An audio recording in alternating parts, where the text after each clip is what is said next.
Hello friend, एक बार फिर से स्वागत है आपका हमारे यूट्यूब चैनल विशाल देंगैया पर। मैं विशाल कुशवाहा आपके लिए लेके आया हूँ भारतीय संविधान की प्रमुख प्रस्तावना, जो आपके आने वाले RPF constable, SSC GD and RPF SI के लिए अति महत्वपूर्ण साबित होने वाली हैं।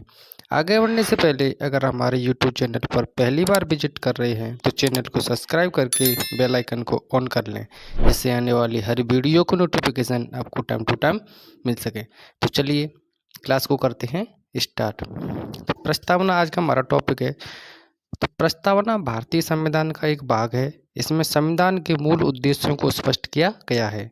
संविधान के गौरवपूर्ण मूल्यों को संविधान के प्रस्ताव में रखा गया है। जवाहरलाल नेहरू द्वारा प्रस्तुत उद्देश्य प्रस्ताव, जो कि 13 दिसंबर 1946 की प्रस्तावना का आधार बना। अब देखते हैं इसकी प्रस्तावना।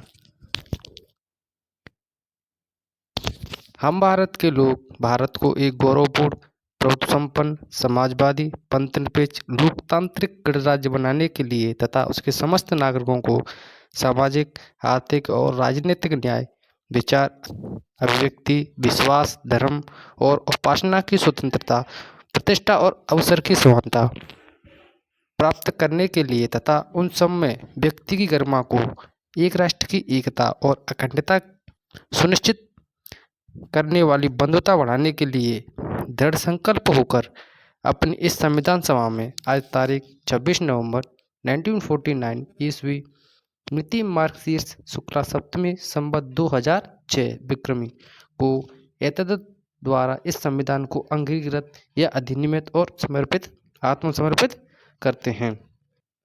अब देखते हैं उद्देश्य के प्रमुख बिंदु। प्रस्तावना में अब तक एक बार संशोधन किया गया है। 42वें संविधान संशोधन अधिनियम द्वारा 1976 में प्रस्तावना में 3 शब्द जोड़े गए थे: समाजवाद, पंथनिरपेक्ष और अखंडता। प्रस्तावना में 2 बार भारत शब्द का उल्लेख किया गया है। हम भारत के लोग जैसे शब्दों का उल्लेख प्रस्तावना में ही, जिसका अर्थ है कि संविधान का मुख्य स्रोत भारत की जनता है तथा जनता ही सर्वोच्च है। इसमें शासन का स्वरूप स्पष्ट होता है: समाजवाद, पंथनिरपेक्षता, गणतंत्र और लोकतंत्र। प्रस्तावना से संविधान के उद्देश्य स्पष्ट होते हैं, जैसे कि न्याय, जैसे सामाजिक, आर्थिक और राजनीतिक न्याय, स्वतंत्रता जैसे विचार, अभिव्यक्ति, विश्वास, धर्म, उपासना, जैसे समता, प्रतिष्ठा और अवसर की समता। प्रस्तावना से संविधान के लागू होने की दिनांक भी स्पष्ट होती है, जो कि 26 नवंबर 1949 है। प्रस्तावना में बंधुता शब्द का भी उल्लेख है।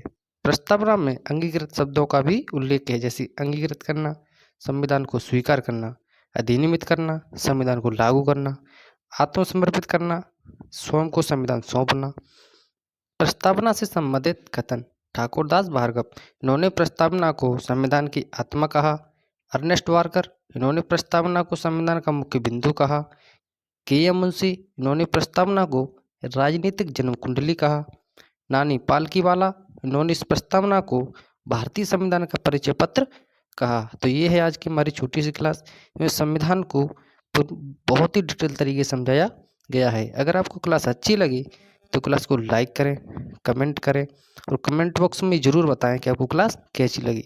अगर आप पीडीएफ भी लेना चाहते हो तो हमारे टेलीग्राम ग्रुप को ज्वाइन कर लें, हम आपको पीडीएफ भी प्रोवाइड करा देंगे। जब तक के लिए जय हिंद, जय भारत।